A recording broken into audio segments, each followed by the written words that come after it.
Hey you guys, so I just wanted to give you an update. I now have 2 days left until I leave for overseas, and I'm very nervous because I'm doing this trip by myself because my husband, he's military. He'll be doing some training and it's gonna take a long time, and it was a really sad goodbye and stuff like that. And right now I've been having a lot of dreams and stuff like that, but a lot of my dreams have been about my family for some reason. And they haven't necessarily been good dreams either, because the last dream I had, I was actually a child in this dream. It was me and all my cousins, and it was my uncle, and then my mother was in it too. And in the dream, my uncle gave us all sodas, and he said, oh, y'all can drink it.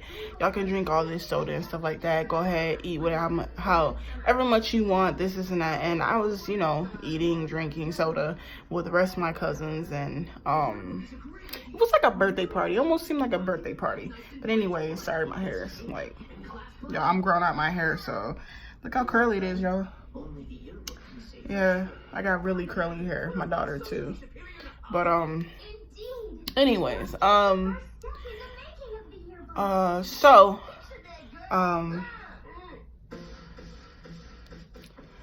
what happened? Where was I? I'm sorry. So he gave us sodas and all that, and then all of a sudden he came back and he was like, "Why are you drinking the soda? This and that."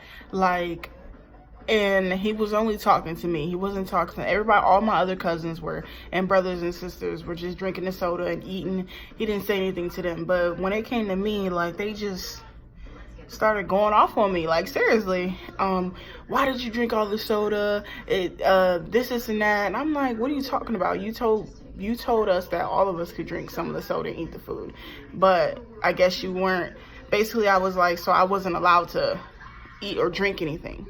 And so my mom came over there and she started going off on me and stuff and pushing me and just being really mean to me. And I felt, and it was weird because I was a little 10 in the dream, which is really weird. I've not been that age in a long time. And I'm like, what in the world? But and she was being really mean to me. She was pushing me and going off on me, and I was like, I told her in the dream, you did not even listen to what I had to say. You didn't even let me explain myself. You just went off on me and started pushing me and going off on me, and didn't even take the time to listen to me. And I told her, and she was like, I don't care. I don't care. This and that. Why are you eating the food and drinking the drink? If obviously he doesn't want you to drink. And I was like, I've never liked you. I told her in a dream, I've never liked you. You've always never listened to me. You've never listened to me or taken the time to listen to my story before you go off on me or do what you do. You listen to everybody over me. And so that was a dream, and I was like, I feel like I got the gist of what that dream meant, but that's kind of how my family has treated me my whole life. That dream was symbolic to how my family treats me. When it comes to me, there's a problem with everything. Even though they told my cousins, all of us, we could drink and eat, I couldn't drink and eat. And when I did, it was a problem. So, you know what I'm saying? That's been how it is my whole life, And I know this is going to sound ridiculous, but I've been looking into getting my name changed because I was named after my mother's sister. Her name is Monica. And I wanted to change my first name to something I want, because I don't get why I don't like being named after her, because she was so mean to me as a child. She was so mean to me. This is a Christian woman. She's a woman of God, but she just is mean as hell. Sorry, but yeah. She was really mean to me and just nasty to me. She's went off on me a couple of times as a kid, and I'm just like, why would I want to be named after somebody who never treated me with respect? None of my family really has treated me with respect, but why would I want to be named after somebody who never treated me with respect and never had anything good to say to me? So I was like, I really want to change my name to something that's, I don't know, like something that means a lot to me, and I wanted to get it legally changed, whatever, to something that I want. And before I cut my twin brother off, he was going off on me, talking about that's not honoring your mother, this and that. Why would you change your name? I'm like, because that name doesn't fit me. Like, I hate to say it, but I feel like Monica, yeah, I may, like, it doesn't fit who I am. Like, I'm named after somebody who was not kind to me and was really mean to me most of my life. And then as she got older, you know, she got nicer. And again, I have a good relationship with her now, but in general, I don't want to be named after her. I hate, like, I want my name changed. Like, and this has been something I've always wanted since I was young. I wanted to change my name. So, like, yeah. So I'm looking into legally changing it. So, yeah, who knows? I'm going to name it something that's meaningful to myself. But, like, and this isn't to go against my mom or anything like that. Because that's the thing. People always think, oh, you're going against your family. You're not forgiving them. I'm like, okay, there comes a time where, like I told you, enough is enough. Like, dude, like, if I'm sick, I have really bad anxiety issues. And, like, I have a lot of, not self-hate, but like a lot of, like, I down myself a lot mentally because of the negativity that's come from my family and being around them all the time and constantly, you know, forgiving them. Of course I believe in forgiving them, but being around them, I cannot. Like, they're so negative towards me. Like, that's the thing I don't like about a lot of Creole black families is, like, they, like, talk so bad about, like, they pick on me. They pick on me the most out of my family. They pick on me. They talk bad about me. You know, when I was pregnant with my daughter, you know what the first thing my twin brother said about me? Oh, you gonna get her taken. Oh, you're not gonna be able to take care of her. You're gonna be out in the streets. That's the negativity that's being told to me on a constant basis. I don't think I need to be around that, because I've been putting up with it for years, and I am 25 now, and I'm done. I'm done with the negativity. I'm done with people speaking curses and stuff over me and treating me really nasty and saying whatever they want to me. But when I have a problem with it, it's a problem. You know, like, y'all don't, that's what y'all don't see. Like, it's not that I hate my family. I love my mom, but, like, she basically wants my daughter. Like, she wants to keep her. Like, she had everything to say about me as a mother, and then constantly want to just, like, to hold on to my daughter, like, put pictures of herself in my house. Oh, make sure you leave that up for her to see, this and that. And, like, Nala started calling her mom, and I was like, I've had enough. Like, that's the thing. Like, you don't keep people in your life if they're not treating you right. You don't keep people in your life if, like, they're disrespecting you and not willing to change at all.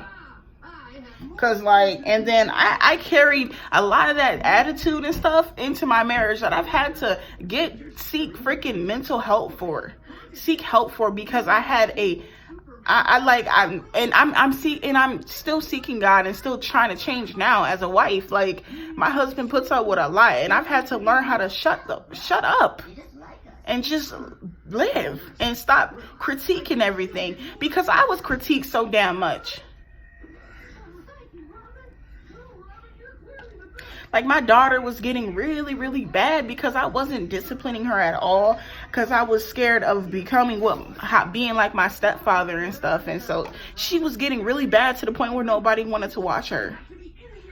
Like, and you know, you gotta work, I'm in school full time, and nobody wants to watch her. Like, it was crazy. Like, and, like, after a while, my mom started wanting to watch her too because she was bad. And that's what I'm saying. Like, everything that has happened to me as a child has affected me as an adult.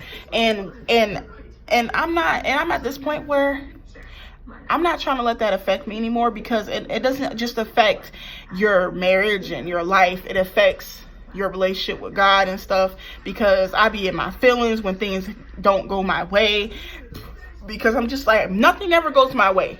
That's how I felt. And then when something bad happened, I would just get mad at God, because I'm like, nothing ever goes my way. I feel like I've been the underdog my whole life. I was bullied really bad in school, like, really bad. really, really bad. I'm just gonna say really bad. I was bullied by my cousins. I was bullied by my stepfather. I was bullied my whole life. And for me, like, I just was upset with God for a while. And I was still having dreams and stuff like that. God was still coming to me and talking to me in dreams. I've seen angels, and like, I'm very privileged. I feel very privileged because of all that. But I guess if I hadn't went through all that, I probably wouldn't be the person I am today, and I probably wouldn't be able to change a lot of things about myself, because I'd be stuck in my, you know what I'm saying, like stuck in my ways, like a lot of my family. Like, it's just like, I feel like people don't take a minute to understand that. They just think, oh, you're not forgiving, and this is not about that. It's about people treating you bad, and of course I would feel bad if something happened and I'd be there, but that's the thing though, I'm always there. I'm always there. Even though my mom is treating me like shit, she's never listened to, I'm sorry for cursing, but even my mom is treating me like garbage. She's tried to almost fight me. She's ignored abuse, clear abuse. She's been just nasty to me, and then ignores it like it never happened. And then when she was going through things in her marriage, guess who was there? Even though I can't stand being around them sometimes, like, I'm still there. So don't get it twisted. I'm still there. So it's just, y'all, it's really hard. And like, it's really conflicting mentally. Because you want to be there for your family, but you don't want to be around them because they always have something to say about you. Why do you dress this way? Why do you do this? Why do you do that? Oh, you're going to hell because you want to change your name. And like, I'm just like, like, I'm just like, I just feel like, yo, when I was picking families, why did I pick this family? When I was picking the mother that I wanted in heaven, like, why did I pick her? Sometimes. But then I like love her to death, and I love her, my mother. That's the thing though, I love my mom, I love my family. I just wish that I was treated with more respect and kindness, but that's never happened. It's never gonna happen. But I am expected to treat them with respect and kindness, though. It's hard. And again, I'm flying out next 2 days. Please pray for me. You know, it's definitely a big move for me. I mean, this is not the first time I lived overseas. I lived in Japan for 3.5 years. So for me, this isn't foreign. It's just a process. It's taken about a month. I had to find a place, talk to the landlord, pay the deposit, and meet up with the like, it's a process to move overseas. You know, it's definitely a process. But like I told y'all, new environment, definitely starting over. And I told y'all, I'm not coming back to the States, because I already told my husband's okay with that. As long as he's okay with it, we're good. Like, as long as he's okay, I'm good, because I told him I don't want to come back to the States this time. Like, there's nothing for me here. Like, my school, I can do online school anywhere in any country. So, you know, I've been trying to leave America for a minute, and, you know, that's what I'm doing. So yeah, that's an update. I do have some more dreams that I've had, but, you know, I haven't really been focused on it, because I've been like really sad, you know, to say goodbye to my husband. He's gonna be gone for a while with training and stuff like that. He's gonna be gone for about almost a year, so it's really sad for me. But, you know, that's what comes along with being in the military. You know, you might be separated from your loved ones temporarily, so, you know, it is what it is. But I'm gonna be all right. We talked about trying to go back to Japan. I really hope so. I really like Japan, y'all. I really like Japan. So we're gonna see what happens. And I love you guys. I'm gonna pray for you guys and keep praying for me. All right, bye.